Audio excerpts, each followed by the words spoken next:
Salut à toutes et à tous, j'espère que vous allez tous très bien et que vous êtes en train de passer une excellente journée. Comme vous avez pu le voir dans le titre de la vidéo, aujourd'hui on va principalement parler d'Adrien Laurent. Vous le savez tous, il y a tout juste 2 jours, l'émission Complément d'enquête était diffusée sur France 2, et cette émission était consacrée au monde de la télé-réalité, des influenceurs, des agences comme Shona Evans, mais également placement de produits douteux, des arnaques. Face à l'ampleur des critiques et de la situation sur les réseaux sociaux, Mila Jasmine avait décidé de prendre la parole de vive voix sur Instagram pour tout expliquer. Au même moment, pas mal d'influenceurs ont décidé de donner leur point de vue concernant cette émission et concernant les placements de produits des candidats de télé-réalité. Il y a quelques instants, c'est Adrien Laurent qui, suite aux nombreux messages de ses abonnés, a décidé de s'exprimer concernant cette émission, mais surtout concernant les placements de produits. Je vous laisse sans plus attendre avec toutes ces explications. Et n'hésitez surtout pas à réagir en commentaire. Je vais répondre vite fait, parce que je reçois des snaps. Adé, t'en penses quoi de l'émission d'hier, complément d'enquête sur les influenceurs, l'arnaque, l'oseille et tout. Je vais répondre vite fait, je vais essayer d'être bref. À chaque fois que je dis ça, je parle des heures. Je vais essayer d'être rapide, vite fait, concis, t'as compris? Donc c'est simple, qu'est-ce que j'en pense? Alors oui, bien sûr qu'il y a des arnaques. Évidemment qu'il y a eu des arnaques. Bien sûr qu'il y en a eu. Un influenceur qui dit qu'il n'y a pas d'arnaque, c'est un mytho. Mais de base, c'est un nouveau business. L'influence, les placements de produits, etc. Moi, j'ai toujours bossé en agence. J'ai toujours bossé avec une bonne agence. Alors évidemment, c'est un nouveau métier. Il y en a qui ont foutu la merde, poto. Surtout concernant le dropshipping. Le dropshipping de base, les frérots, c'est légal. Il n'y a pas de problème. Ça part de Chine, ça arrive directement à la maison. Il n'y a pas de stock. C'est pour ça que ça cartonne. Après, il y a des personnes qui ont abusé de ce moyen, justement, de ce business. Justement, il y a des personnes qui ont abusé de ce moyen, de ce nouveau business. Tu commandes tes produits, tu ne les reçois jamais. Il prend l'oseille, il se barre, fini, on n'entend plus parler. Ça, c'était le risque. Et c'est arrivé plus d'une fois, évidemment. C'est pourquoi les agences, justement, normalement, les agents, les personnes qui dirigent l'agence, sont dans l'obligation de tout maîtriser par rapport aux fournisseurs, par rapport aux clients, à tout. C'est un travail monstre. Donc évidemment, quand tu as 60 influenceurs, quand tu as plus de 100, 200 clients, je sais pas, je dis un chiffre au hasard, tu as du boulot, poteau. Donc il y a des fois, il y a des produits qui n'arrivent pas et c'est la merde. C'est un nouveau business, c'est normal. Par contre, c'est à eux, les directeurs d'agence, de maîtriser leur business. C'est ultra important. Vrai de vrai, quand tu regardes bien le dropshipping, c'est stylé. Ce business, c'est stylé. Tu commandes un produit, il arrive à la maison sous 15 jours. Ça dépend. Ça dépend du fournisseur, ça dépend d'où il part. Mais t'as des connards, t'as des enculés qui se sont barrés, qui font des sites de merde, avec des produits de merde, et qui t'envoient rien. Et ça a niqué le marché. Ce genre de personnes ont niqué le marché. Mais de base, une belle agence qui bosse avec des bons fournisseurs, avec des bonnes marques, c'est bien. Et le follower, s'il n'est pas content, va t'acheter les AirPods à 180 € à la Fnac. Va t'acheter une montre connectée à 300 €. Vas-y. Si tu as l'argent, vas-y. Mais pour ceux qui n'ont pas les moyens, c'est cool d'avoir des montres du même style, beaucoup moins cher. Alors évidemment, si tu dis que c'est une Apple et qu'elle coûte 20 €, t'es un golemon. En fait, c'est tout dans le discours, pareil pour la crypto, pareil pour le trading. Si tu dis tu vas gagner à 100% toutes les semaines, tu vas gagner 3000 €, mais avec moi, bosse son oseille. C'est pas vrai non plus. Je vous présente un nouveau site de AirPods de chez Apple. Non, enculé de menteur. Tu mens, ta gueule. C'est pas des Apple. Pourquoi tu mens? Ça, c'est un mensonge. Ça, c'est une faute.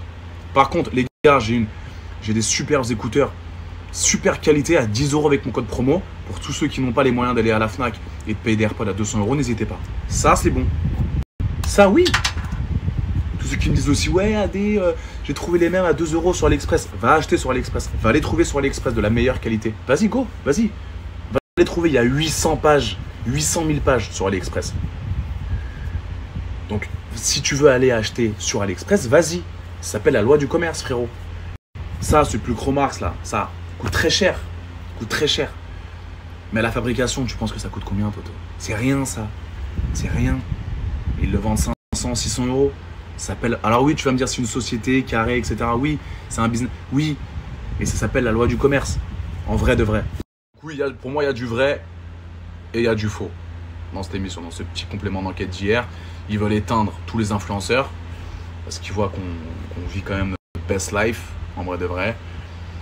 Après, poto, le Tristan Wallenbeck, là, je sais pas quoi.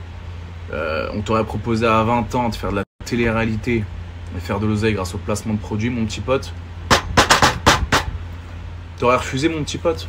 Dis-moi, hein? Tu sors des études, on te propose les princes de l'amour à 20 ans, hein? Avec Instagram en montée en puissance. Hein, ma petite puce? T'aurais refusé, mon petit Tristan Wallenbeck? Hey, je pense pas. Donc ça, c'est hypocrite. J'entends Guillaume, là, qui... sur tous les fronts. Un coup, il suce Booba, un coup, il suce les influenceurs, un coup, il suce Booba, influenceur. Oh, partout, il est partout. Il est partout. Abusé. Juste que les générations évoluent, tout simplement. Ils ont même dit dans le documentaire hier, les marques, elles sont beaucoup plus rentables avec les influenceurs qu'avec les spots télé, tout simplement. Avant, c'était le télé-shopping. Maintenant, c'est les influenceurs. On vit avec notre temps, tout simplement. Je trouve ça cool, tu suis un mec. Après, voilà, t'as encore des escrocs. T'as les influenceurs qui font Zarma, ils utilisent des produits, ils n'utilisent jamais. Moi, j'ai fait en sorte d'utiliser les produits. J'aimais bien les écouteurs, j'ai mes trucs de sport. Le trading aussi, j'ai mis de l'oseille, j'ai gagné, j'ai perdu, j'ai gagné. Mais j'ai pas mal gagné d'oseille aussi, on va pas mentir, les frères. J'ai bossé avec des bonnes personnes. Hein, ça fait longtemps que je vous en parle. Mais il y a des fois, je me suis fait baiser, frère. Des marques qui veulent bosser avec moi, qui me payent, et au final, qui balancent pas les produits. Qui envoient pas les produits, c'est horrible. Et ça c'est horrible, parce que tu peux pas vraiment savoir, t'as compris? Le mec, il te fait penser de A à Z, t'inquiète pas, AD, tout est carré, tout est clean, la société, elle est là, on a le numéro de tiré, tout est bien, tout est carré. Tu fais la pub, et ciao. Plus de nouvelles, il envoie rien, il te bloque. Mais je me suis fait baiser plus d'une fois.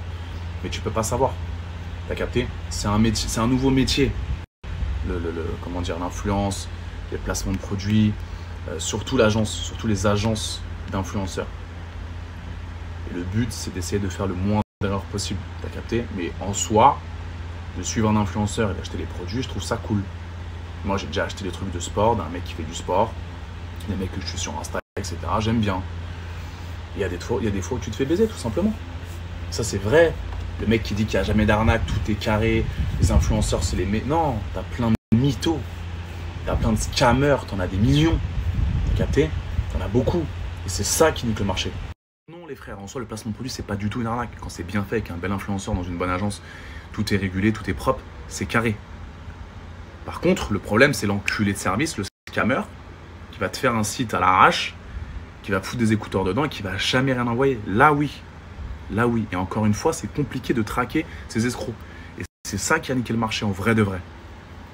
Tu vois? J'ai jamais bossé avec Magali Berda, moi. Jamais. Mais en soi, les gens intelligents savent que c'est pas une arnaqueuse. Son but, c'est que son agence, elle tourne, que ce soit le plus professionnel possible et qu'elle dure le plus longtemps. Mais elle se fait baiser, elle aussi.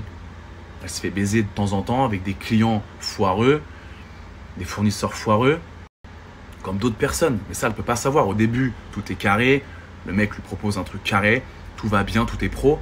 Et le mec, au dernier moment, il n'envoie rien. Ou il envoie la moitié des produits. Elle ne peut pas savoir ça.